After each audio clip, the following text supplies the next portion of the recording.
visible. Welcome students. In today's session, we will continue with the presentations by the students. Sonam, you can go ahead. Sir, am I audible? Yes, Sonam, you are audible. So good morning, sir, and good morning all of my friends. Today I am here to give you a brief introduction about the topic, the big table. So first of all, we need to know what is exactly a big table means. Means we can view it as a table. No, sir, first slide only you will share. Okay. That the topic name. So what is exactly a big table means? From the name only you can make out. Big table means it's a table. We can view it as a rows and columns in which the data is stored. It is developed by Google for its use only. So let's start. Okay, sir. Next slide. So here you can see a logo of a big table. Have a look here. It's in a blue color. Let's move further. So why not any other databases? Means we are having a databases like RDBMS which we have learned. Then why to prefer to go for a big table? It's also storing data only. So here are the some of the points. Let's have a look. Scale is very large for most of the databases. Cost is too high. Hard to map semi-structured data to relational databases. As we know what is semi-structured data, we have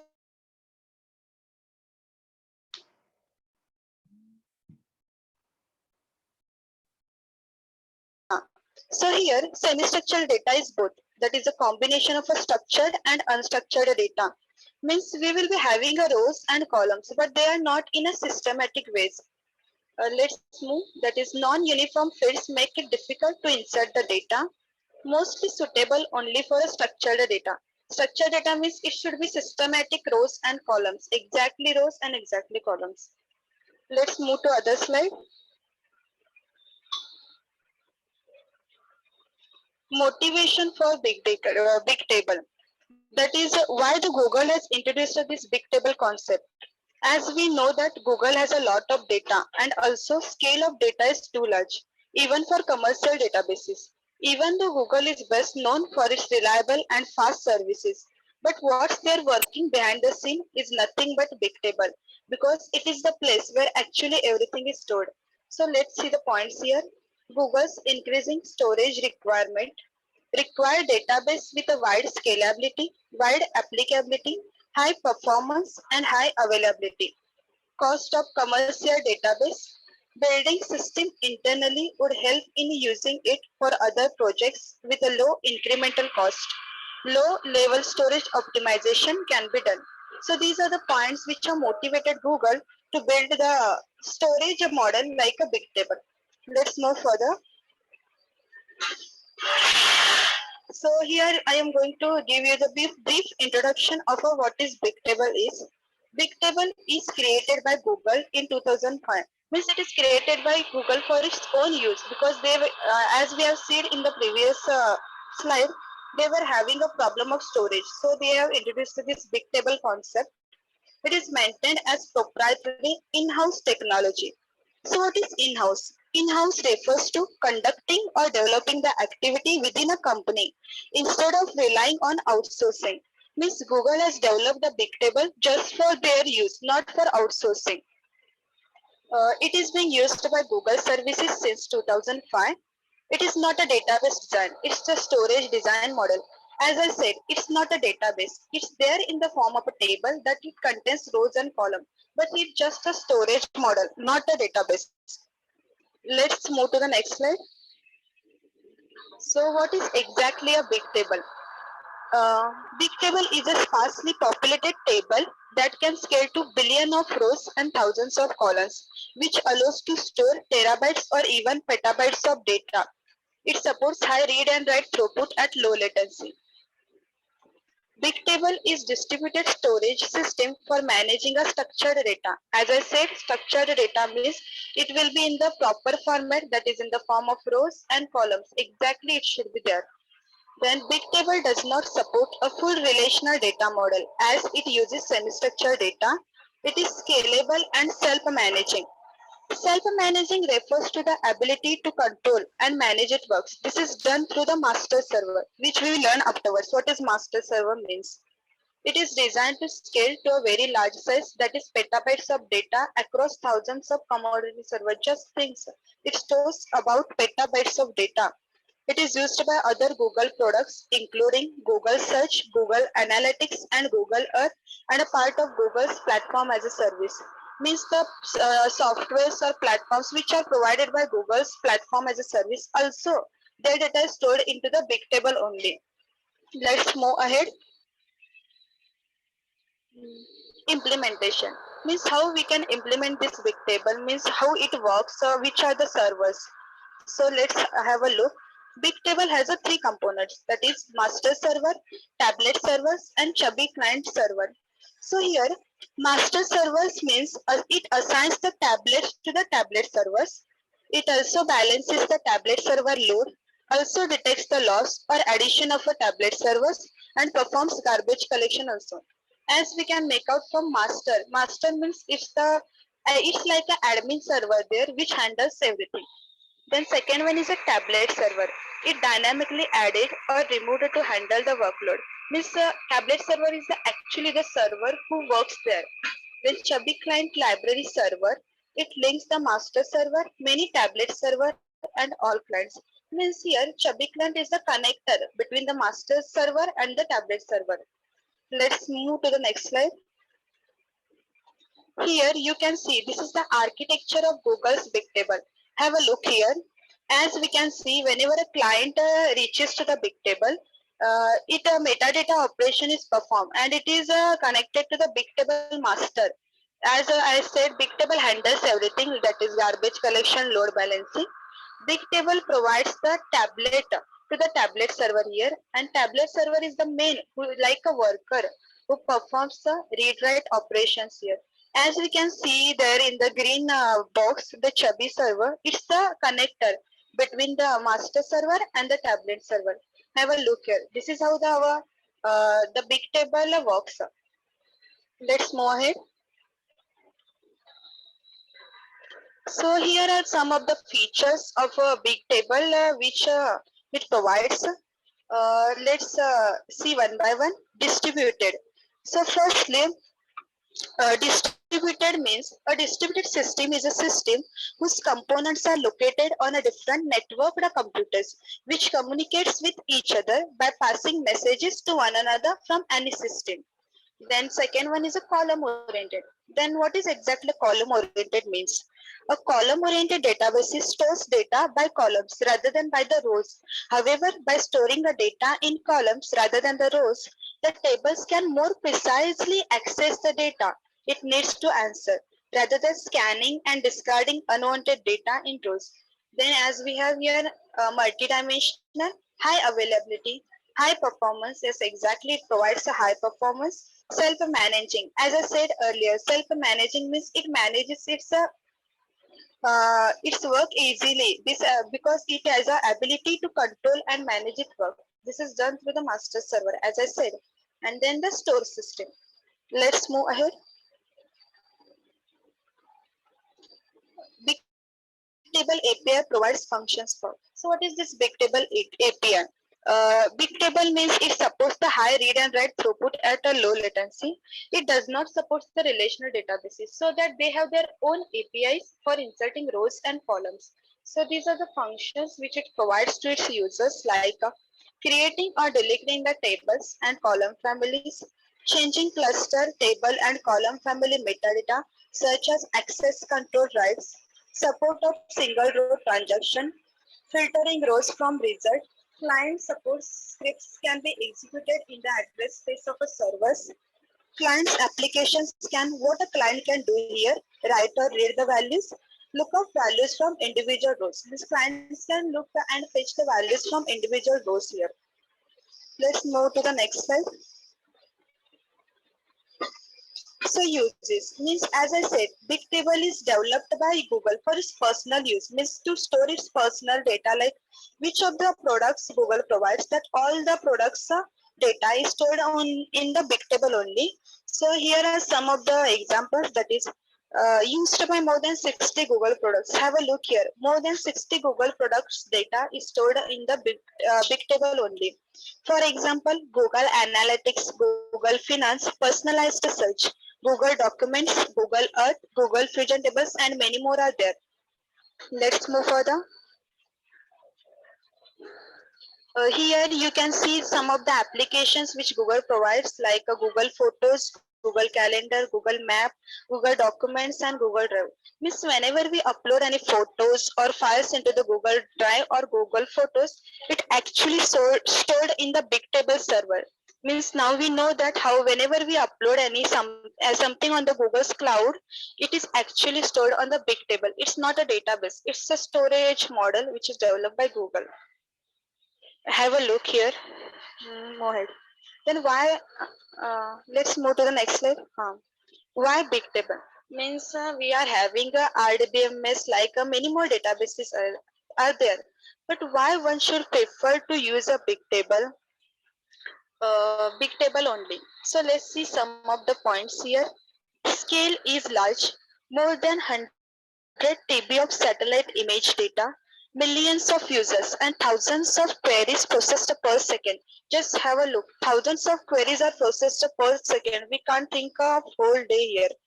Scalability is accomplished with the flexibility to add more resources to the system on the fly without the need to reconfigure the system. Cost effective, exactly. Its models and implementation allow to maintain good performance and self-managing because it is managed by its own. Let's move further. You can use Bigtable to store and query all of the following types of data. So here are some of the list of the data which we can store into the Bigtable. Let's look one by one. Time series data such as CPU and memory usage over time for multiple servers. Marketing data such as purchase histories and customer preferences. Financial data such as transaction history, store prices and currency exchange rates. Internet of Things data such as usage reports from energy meters and home appliances. Graph data such as information about how users are connected to one another. Means these all kind of data we can store into the Google big table by using Google's cloud computing services. Let's move to the next slide. Comparison to RDBMS. Here I just tried to compare the big table with RDBMS. Means why we should go for a big table, because we are having databases also.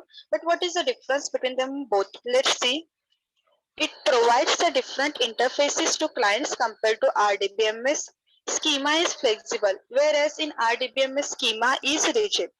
What is schema means here? Schema is nothing but a structure of a table, like a table's data types, relationships with other tables, as well as the primary keys and foreign keys. So flexible means we can dynamically add or remove more columns at a runtime without the need of redefining a table structure again. But rigid means it's a fixed law. When we create a table in RDBMS, we can't change the schema. But in big table, we can change the schema, means we can add the columns also. Then ability for clients to control data layout and format. Data is indexed using rows and column names. Means for each of the rows and columns, the indexing is done just to identify, because they are having a millions of rows and thousands of columns. So there should be an identification. That's why indexing is done. Clients can control the locality of data through schema choices. So these are some of the points that shows that why we should choose a big table. Let's move to the next slide. Then the conclusion. This is the last part of my presentation. There is a conclusion of a big table. Since Google has spent 7 years on design and implementation of a big table has achieved its goal of high performance, data availability, and scalability. We can make out that for every second, thousands of processing is done for every second. From that only we can make out that how it is a popularity nowadays. It has been successfully deployed in a real apps, that is around 60 Google services uses it. As I said in the previous slides, that which all apps, means there are 60, but few of them I have mentioned there, like Google Drives, Google Photos. All of the data of the clients are stored in a big table only. We know, now we got to know that. Significant advantages of building own storage systems like flexibility in designing, data model, control over implementation, and other infrastructure on which Bigtable relies on.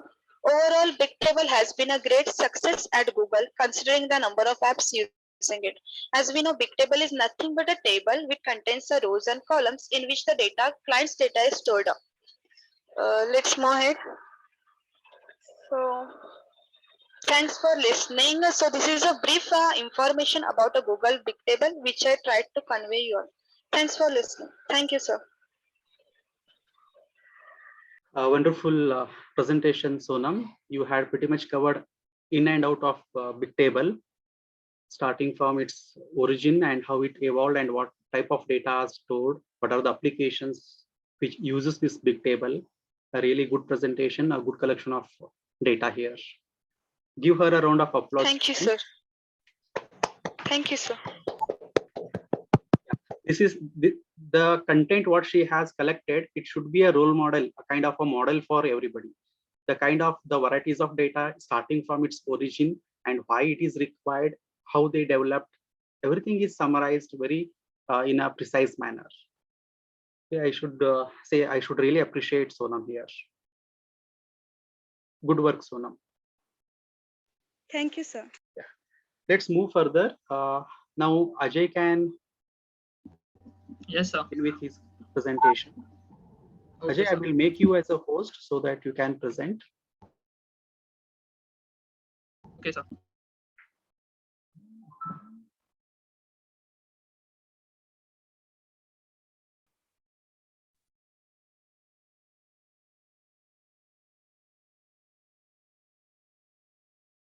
Yeah, Ajay, you can present now. You are host, you can present it now.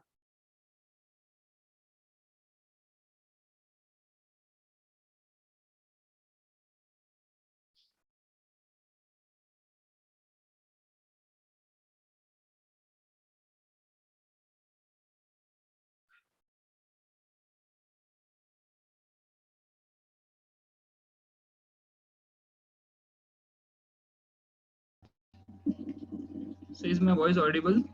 Yes, you are audible and even screen is visible. Okay, sir. Good morning, everyone. I'm here today appointed to give a small presentation on topic Amazon S3. So let's begin with it. Overview of Amazon S3. Amazon S3 is an Amazon service, also called as Amazon Simple Storage Service, is a service offered by Amazon Web Service that provides object storage through a web service interface. It is designed to make web scale computing easier. Amazon S3 has a simple web service interface that you can use to store and retrieve any amount of data at any time from anywhere on the web. Amazon S3 uses same storage infrastructure that Amazon.com uses to run its e-commerce network throughout the world. It gives an developer access to same highly scalable, reliable, fast, inexpensive data storage infrastructure that Amazon uses to run its own global network of websites. Ajay, just I'm interrupting you. Are you going through the next slides or it's on the first slide itself? It's the same slide itself. Same slides, right? You are not presenting. You are just not started with the presentation, like. So is this overview itself, sir? Okay, fine. Continue. Okay, sir. So I was at yes, Amazon S3 can be employed to store any type of object which allows uses like storage for internet, application, backup and recovery, disaster recovery, data archives, data lake for analytics and hybrid cloud storage. So next we have got is the evolution of Amazon S3. Amazon Web Service launched Amazon S3 in the United States of America on 14th March 2006. And it launched Amazon S3 in Europe in the year 2007. Amazon S3 is reported to store more than 2 trillion objects as of April 2013. Objects is nothing but a file or a metadata that we store in the bucket.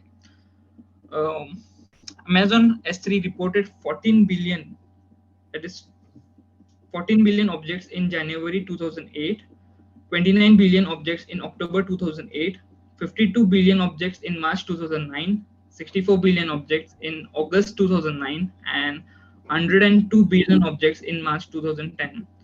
In November 2017, Amazon Web Services added default encryption capabilities at bucket level. Ajay, sorry to Yes, again sir. interrupt you. I think the slide is on the same, the first slide itself. So I It's think not getting shared. it is not being shared. Actually, the presentation you need to make it a share. Okay, sir.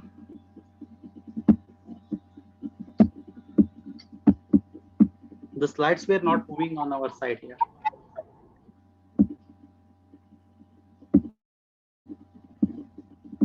So just a minute, I'll just check it out.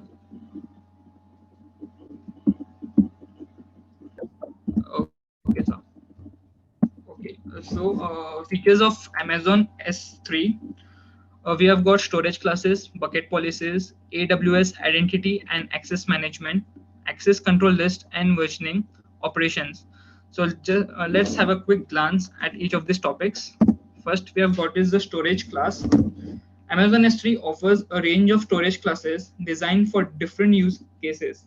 These include Amazon S3 standard for general purpose storage of frequently accessed data, Amazon S3 standard IA for long-lived but less frequently accessed data, and S3 classic for long-term archives. Each storage object in Amazon S3 has a storage classes associated with it. Amazon S3 offers a range of storage classes for the objects that you store. All of these classes offer high durability. The storage classes is been divided into following standards. Here we have just got a few of the links which we can click and get the information. The links as follows: Amazon classes for frequently accessed objects, storage classes for automatically optimizing data, storage classes for infrequently accessed objects, storage classes for archiving objects, storage classes for Amazon S3 on outposts, comparing the Amazon S3 storage classes, setting the storage classes for an object. Storage classes. Amazon S3 offers a range of storage classes designed for different use cases. These include Amazon S3 standard for general purpose storage of frequently accessed data, Amazon S3 standards IA for long-lived but less frequently accessed data, and S3 classes for long-term archive. Each storage object is a Amazon S3 as a storage class associated with. Amazon S3 offers a range of storage classes for the objects that you store. All these classes offer high durability. The storage classes have been divided into following standards. These are a few of the links that we have where we can just click and get more information. The following links are as follows: storage classes for frequently accessed objects, storage classes for automatically optimizing data, storage classes for infrequently accessed objects, storage classes for archive objects, storage classes for Amazon S3 on outposts, comparing the Amazon S3 storage classes, setting the storage class of an object. Next, we have got the bucket policies. Bucket policies provide centralized access control to bucket and objects based on variety of conditions, including Amazon S3 operations, requesters, resources, and other aspects of the request. For example, an IP address. The permissions attached to a bucket apply to all buckets objects that are owned by the bucket owner account. Both individual and companies can use bucket policies. When companies register with Amazon S3, they create an account. Thereafter, accounts are financially responsible for AWS resources that they create. An account could create a policy that gives a user right access to a particular S3 bucket from an account's corporate network during business hours. An account can grant one user's limited read and write access, but allows another to create and delete buckets also. An account could allow several field officers to store their daily reports in a single buckets. Next, we have is AWS Identity and Access Management. You can use AWS Identity and Access Management, IAM, to manage access to your Amazon S3 resources. For example, you can use IAM with Amazon S3 to control the types of access a user or group of users has to specify. For an Amazon S3 bucket, your AWS account owns. For more information about IAM, refer to the following links. Again, we have got AWS Identity and Access Management, Getting Started, and IAM user guide for this. Next, we have access control, list, and versioning. You can control access to each of your buckets and objects using an access control list. This is ACL, and you can use versioning to keep multiple versions of an object in the same bucket. Next, we have operations. Common operations as follows. To create a bucket, it is create a name and your own bucket in which to store your object. Write an object, that is store data by creating or overwriting an object. When you write an object, you specify a unique key in the namespace of your bucket. This is also a good time to specify any access control you want on the object. The next is read an object. It is nothing but read data back. You can download the data via HTTP. Next is delete an object. Delete some of your data from it. List keys. List the keys contained in one of your bucket. You can filter the key list based on prefix. Next we have is paying for Amazon S3. Pricing for Amazon S3 is designed so that you don't have to plan for the storage requirement of your application. Most storage providers force you to purchase a predetermined amount of storage and network transfer capacity. If you exceed the capacity, your service may shut off and you are charged a high overage fee. Amazon S3 charges you only for what you actually use, with no hidden fees and no overage charges. Before storing anything on Amazon S3, you must register and provide a payment method that is charged at the end of each month. There are no setup fees to begin using the services. At the end of every month, your payment method is automatically charged for that month's usage. So this is a few packages at Amazon S3 services. The first one is S3 standard general purpose storage for any type of data, typically used for frequently accessed data. The pricing is like for first 50 TB per month, it's $0.025 per GB, and next 450 TB per month is $0.024 per GB, and so on. The next one we have is S3 Intelligent, tiering automatic cost saving for data with unknown or changing access patterns. Here we have got a frequent access tie of first 50 TB per month is $0.025 per GB. Frequent access tier next 450 TB per month is $0.024 per GB, and so on. You can just have a look at this table, this chart.